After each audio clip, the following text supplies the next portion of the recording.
This is the Roots and All podcast, and I'm your host, Sarah Wilson. Join me as I talk about all aspects of gardening with some of the top horticulturists from around the world. Hello and welcome to Roots and All. I'm speaking to Dr Cathryn Spence this week about Thomas Robbins, a painter who documented the country estates of the Georgian gentry in all their Rococo splendour. Robbins captured images of this flamboyant age of outdoor design, where gardens were laden with symbolism and crammed full of Chinoiserie, follies, ruins, and the latest imports of exotic animals and plants. Follow the story of Robbins as he moves from jobbing fan painter to star of his own paintings, the development of the floral borders around his canvases, for which he's famed, and the evolution of the Georgian garden and what remains of this style today. Cathryn begins by telling us who Thomas Robbins was and how he began painting. So Thomas Robbins is a jobbing artist, comes from quite a normal working class family, born in Charlton Kings, which is really now a suburb of Cheltenham. And I think it's just absolute good fortune that a gentleman who was a Huguenot, Jacob Portrait, happened to be renting a house in Charlton Kings, and he was a fan painter, and Thomas Robbins was apprenticed to him. And I mean, he may well have just been a house servant, or he may have been, an actual artistic apprentice, but he certainly started his career as a fan painter, and you can see that in everything that he does. He's so detailed, he's so intricate. And chances are, if Jacob had not been in Charlton Kings, Thomas Robbins would have been an accomplished, but probably a sign painter. He wouldn't have been an artist that we're still so sort of beguiled by. Wow, that's a thought to contemplate. So did he stick pretty much around where he lived when he did his paintings? He is very much based in Gloucestershire, a lot of paintings in Gloucestershire, but he came to Bath for the season. So he's around in the 18th century, and he is coming to Bath. He's still living in Charlton Kings. We know that. He refers to himself as of Charlton Kings until the 1760s. But he comes to Bath for the fashionable season. He is in a shop just near the Abbey and the Baths, working with George Berron, who is a toy shop owner, and toy shops, they sold everything, trinkets, fans, engravings, little sort of memorabilia that people would buy from their trip to Bath. And he's there, and we know he's producing engravings of Bath. He must have been producing fans, but also he travelled out of the season, out of the Bath fashionable season, and we know he went as far up. He travelled up the Severn, and he's at Davenport, and he records things like Wenlock Abbey, so places which the 18th century accomplished, educated people would have been really fascinated by. So, ruins. People were collecting images of ruins, antiquities. It's that kind of time of trying to understand Britishness, and I suppose it's the sort of, it is the British arrogance and ego really coming to its fore in the 18th century. We're a very, very powerful country, and really celebrating where we've come from and our history, but adopting all sorts of other things and other cultures as well, which is what he shows in his garden paintings. And the garden paintings, they're really sort of, middle class gentlemen, people who've made good. They're not the very, very wealthy, born and bred, but they're adopting quite extraordinary styles, Egyptian, Indian, what we now call Chinoiserie, and it's all been cloaked in this style, which we call Rococo. And so Thomas Robbins is very, very associated with this Rococo gardening style in the sort of mid 18th century. So he travels around, but he doesn't cover the whole country. So when you mention the Rococo gardens, they sound very much an eclectic mix, and they were also an expression of, I presume, individual personality. Were they expressing anything else through gardens at the time? It's it's a historian's way, isn't it? I don't want to, project onto these people, but I do feel that they were sending messages with their gardens, and lots of historians can read the sort of political messages and political allegiances that were going on. And I do think that those who adopted the Rococo style were more liberal-minded. They tended to be Whigs in terms of politics, not Tories, and they were very much lovers of good, free living outside sort of the cold regime, living off the land. They wanted people to enjoy their gardens and visit them, and they all sort of had plunge pools, and they all had lots of fruit and vegetables. They used their gardens in a very productive way, and they spent a lot of time in the gardens, which is also why you have these buildings. Obviously, they could take tea and eat ice cream. Those are very fashionable things, but it meant their gardens were for all weathers and all climates. And was there a lot of symbolism used, or, as you say, political allegiances maybe expressed through things like statuary? Not as much as, and if you look at somewhere like Stowe, that is just screaming so much imagery that people would have read. That there are elements, but not to quite the same degree. It's more the whole kind of atmosphere, the whole feeling, even adopting a Rococo style of sort of sinuous paths, dotted with buildings, but they tend to be on a smaller scale. They're not the great estates of Stowe, for instance, but they. But by doing that, by growing their own, and they are plants people. They're exchanging plants. That seems to be a link as well between the people that Thomas Robbins worked for, and he was very much part of the exchange of exotic specimens, insects as well as plants. So they're very passionate about gardens in the way that I think we are now as well. They're growing things and they're trying new things. So I think that the type of plants that they are sharing and growing is symbolic. That links them. Mm-hmm. Yeah, it's a more cosmopolitan feel, I suppose, in a garden. Yes, definitely. Yeah, yes, I agree. You said, obviously, if somebody favoured the Rococo, then you may read that they were more liberal. What was the alternative style, or was the Rococo style a backlash against another style that came before it? Yeah, this is what we don't know. And this is something that I argue in the book, really. It's you can probably look at any garden in the 18th century, which and you could say it's got various elements, which you could say is the Rococo garden. But equally, you wouldn't argue that somewhere like Stourhead or again Stowe, I'm using that a lot, aren't I? Were Rococo gardens, but actually, I'm saying why not?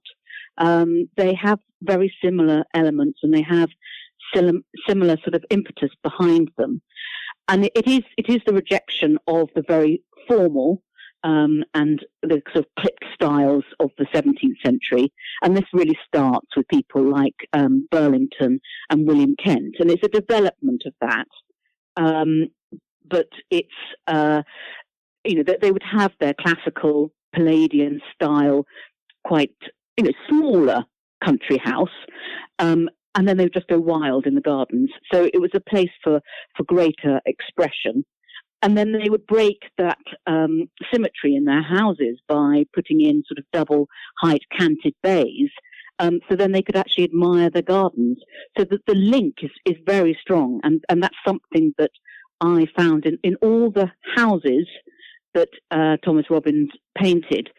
They all had later additions in sort of, big window spaces, so they could enjoy their gardens and look at them. So that the link is really important for people who adopt these style of garden. Yeah, that's interesting because you actually do reference the Rococo's, I'm quoting here, the Rococo's requirement of asymmetry. And I wondered how did that manifest maybe in Robbins' artwork or in gardens themselves? Yes, I mean, what comes first? I mean, so Robbins definitely, we think of him as sort of, sinuous tendrils of sort of honeysuckle, always framing his pictures, be it a fan or one of these prospects of the garden views. And so, it goes hand in hand.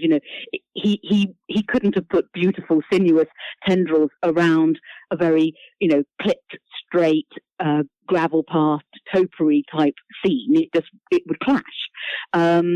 So he's part of it, and he's obviously encouraging it as well. I mean, his representations have become, that he has become synonymous with this idea of the Rococo.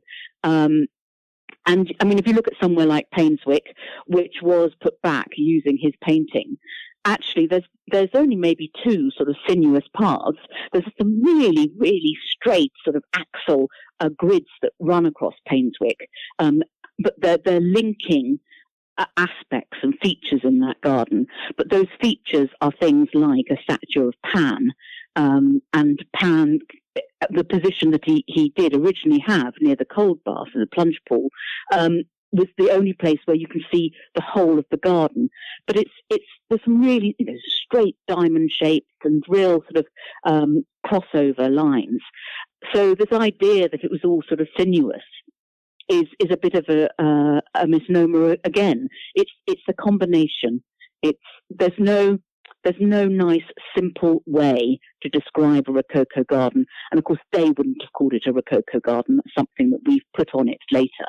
It's a sort of 20th century Pesner, John Harris, trying to find a way to understand these gardens.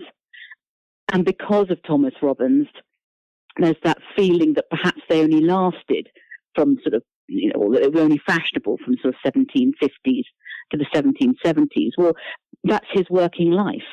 So there were others, but they tend to be smaller, the gentry rather than the aristocracy.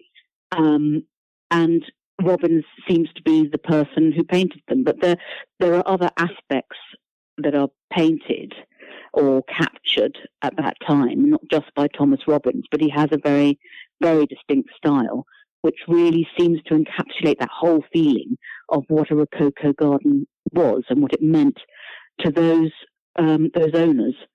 And I think he knew them. I think he was friends with them. I think he got what they were trying to do, what they were trying to create. It must have been a very good time to be alive and to be painting. It does look like there was a lot of fun to be had. It's interesting what you said about him knowing the people who he was working for, because he quite often paints himself into the pictures, and it's quite close to the mark. I think some of his pictures, he's rolling around with ladies, more or less. It's a little bit, imagine improper for that kind of time. So how did that come about? What was he? Was he just having fun when he did that? Well, yeah, I like to think he was tremendous fun. I mean, you look at his earlier paintings, and he's quite, he's quite slim and studious, and I mean, he's a miniature, but you can always spot him. He's there, and he has, in those early ones, he's still got his coat and his hat on, and he's got his drawing board, and he's on his own or perhaps with a child.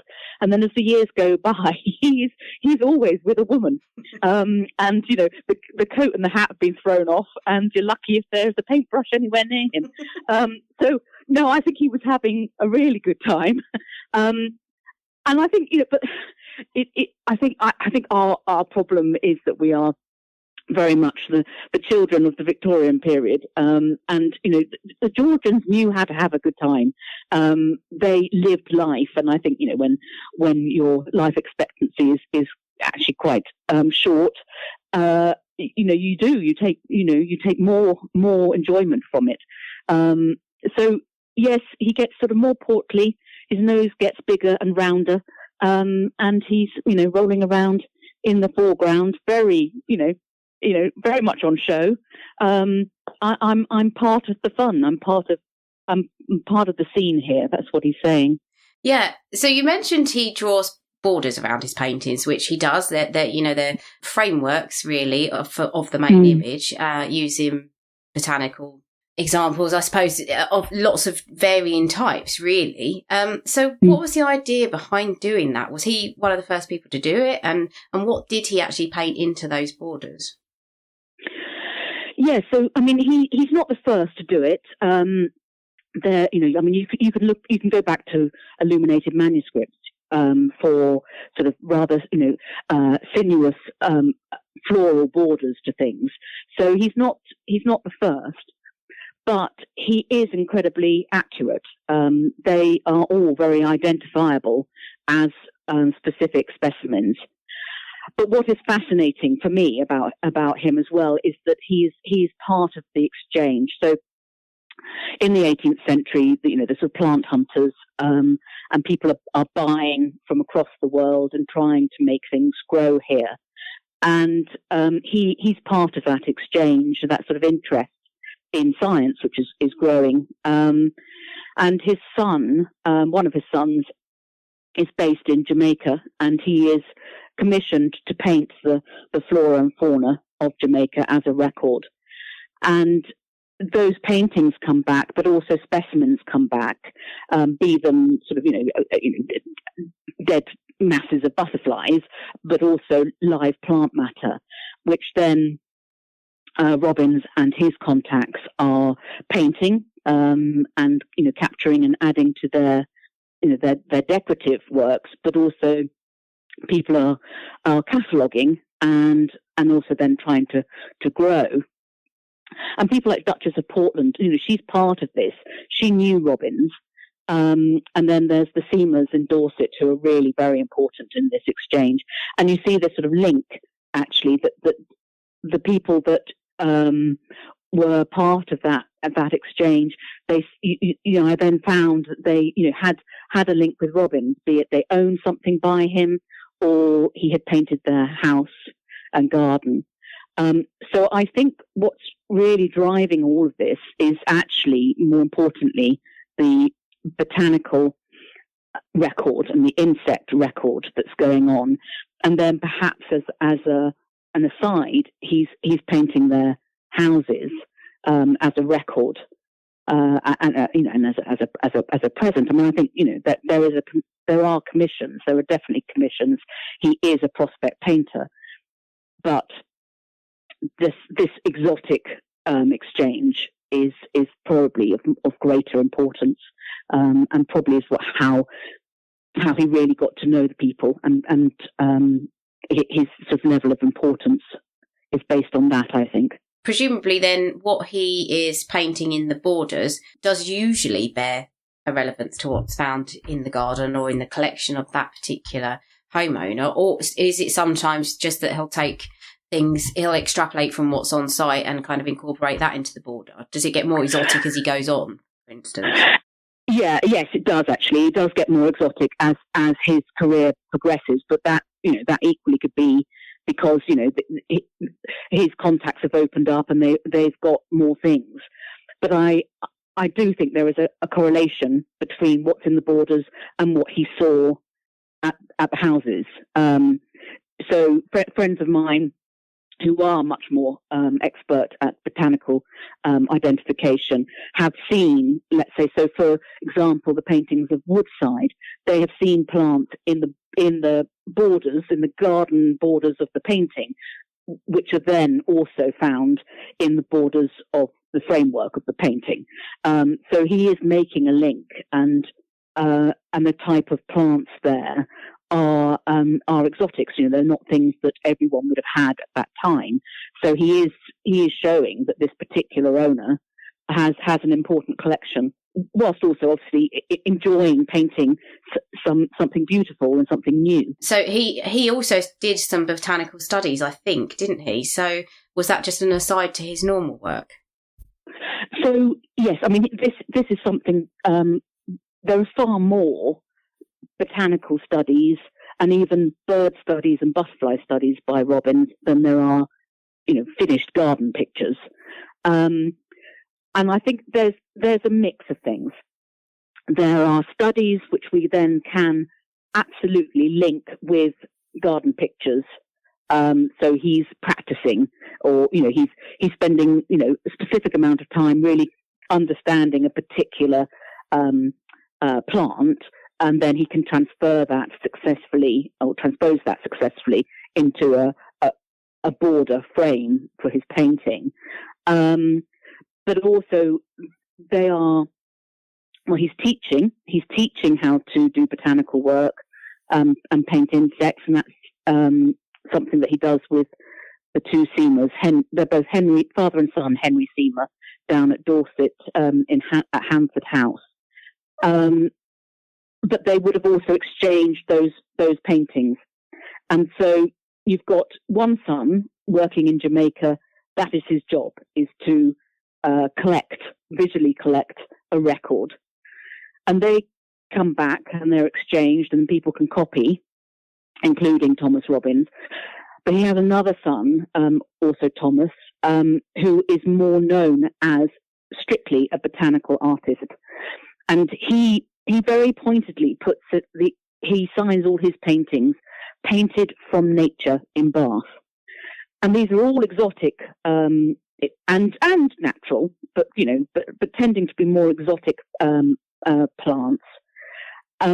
And so what he's saying is, I've actually got this plant in front of me. I'm seeing it, and so these are things which are being sent probably by by Luke, the brother, and so those would be collected, those would be sold, and be of as good value, and as profitable for them as artists as his prospects of gardens.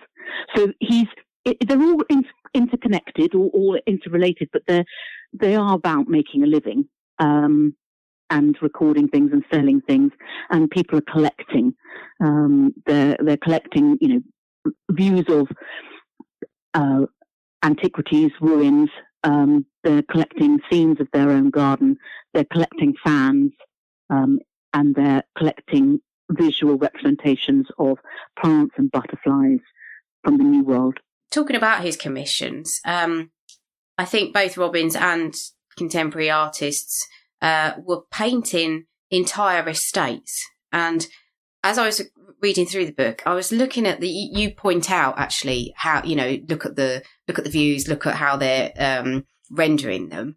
It was almost as if they had used a drone or been up in a hot air balloon or something, where they were looking down upon the entire estate. And I wondered if you could just, talk about how they might have visualised those views, and also how they rendered them on canvas, because it was really interesting, the techniques they used to get the entire estate into one picture.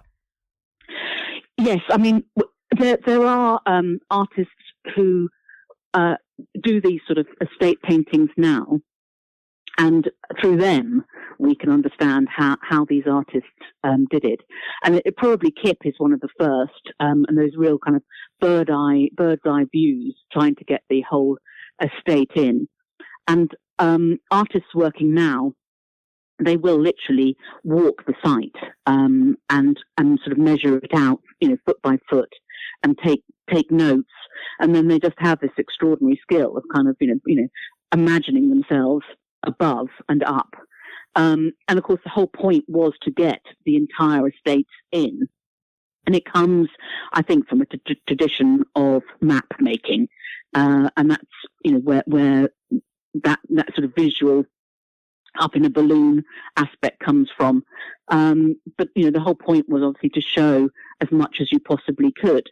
And then as time goes by, and I think maybe influenced by Burlington and Kent, who start, especially at Chiswick, are introducing sort of garden rooms, very much different spaces which are hidden. And that's something very much in the 18th century. Gardens do not reveal themselves all at once. You're supposed to, turn a corner and be completely, awe-inspired by the next scene.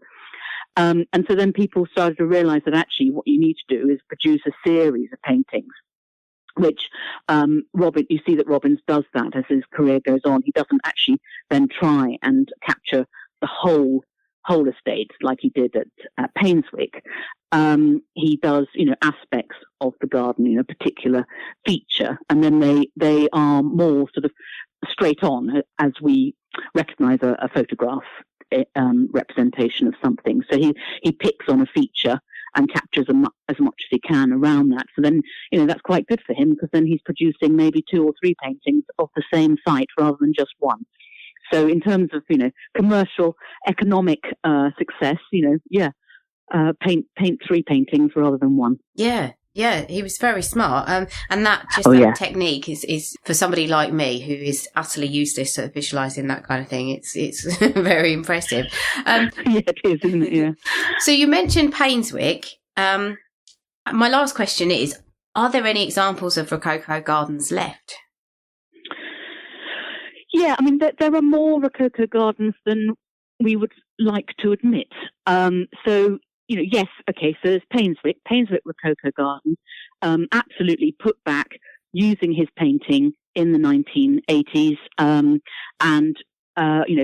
We still strive very, very, very hard to make that garden as accurate as we can to how it was in the 1740s, 1750s. But I would argue that there are gardens like Prior Park in Bath, which was as Rococo, also drawn by Thomas Robbins. There are loads and loads of drawings that he did of Prior Park Garden. There must have been a finished painting, quite sure there was. And there are definitely sort of elements in those bigger gardens. But people, garden historians aren't keen to say that they're Rococo. But I would say there are aspects at Chiswick, at Paynes Hill, at Stourhead, which you could say have a Rococo feel to them. Thank you to Cathryn for talking to me about Thomas Robbins. Cathryn's book is incredibly thorough and gives such an insight not into just the gardens of the time, but also the historical backdrop against which Robbins was working. So if you love gardens and art history, I recommend it. Thanks to you for listening as well. Now, if you're gardening in the UK and you have a fig tree in your garden, you may be pruning it about now. Have you ever heard the story that there are dead wasps in figs? Of course, there is one person who will have the answer as to whether or not this is true. Dr. Ian Bedford. Originating from Asia Minor, figs have been picked, traded and eaten by people across the world for thousands of years. And besides becoming a popular festive treat, they're now recognised as a superfood, high in natural sugars, minerals and soluble fibre. Often referred to as a fruit though, a fig is actually an inflorescence, a cluster of small flowers with seeds that develop within a bulbous swelling at the tip of a stem.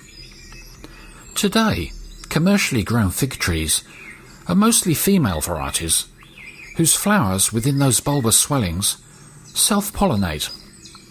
But they'll have originated from ancient fig trees, whose flowers could only be pollinated by a very special insect, a tiny stingless wasp called the fig wasp. Ancient fig trees still grow within the tropical countries today, and their unique association with the tiny fig wasp reveals a truly remarkable tale of co-evolution. A biological system that, from fossilised evidence, has been going on for over 30 million years. The process begins when flowers inside the young figs begin producing a powerful fragrance that attracts the female wasps that are hatching out from older, mature figs. However, the only way the wasps can reach the flowers in the young fig is by squeezing through a tiny hole at the end, which rips off their wings. Once inside, though, the wasps are trapped and spend their final days laying eggs and pollinating the fragrant flowers with pollen that they'd collected from the old mature fig that they'd originated from. The wasps then die inside the young fig, whilst their eggs hatch into little grubs that feed and grow on the developing seeds. After just a few weeks, they pupate before hatching into new adult wasps. The males, which are wingless, appear first and wait amongst the seeds for the females to hatch.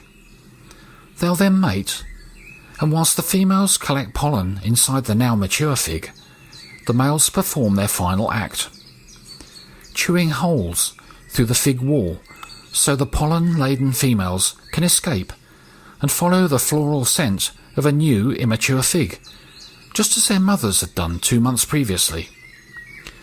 So in answer to the question, are there really dead wasps in a fig? Then it'll be no. Not in the commercial self-fertilising varieties, but absolutely yes, in the ancient varieties that continue to exist in symbiotic harmony with their special little fig wasp pollinators. You can download or listen to the podcast direct from the website rootsandall.co.uk. Please also check out my Patreon, where you can make a one-off donation or take out a monthly subscription to help support the podcast. Because if you enjoy the show, please help it continue. I also have a Gofundme where you can make a one-off donation. Even a one-off donation of £1 helps, and I'll be really grateful for your support. So please go to Patreon or Gofundme and search for Roots and All Podcast.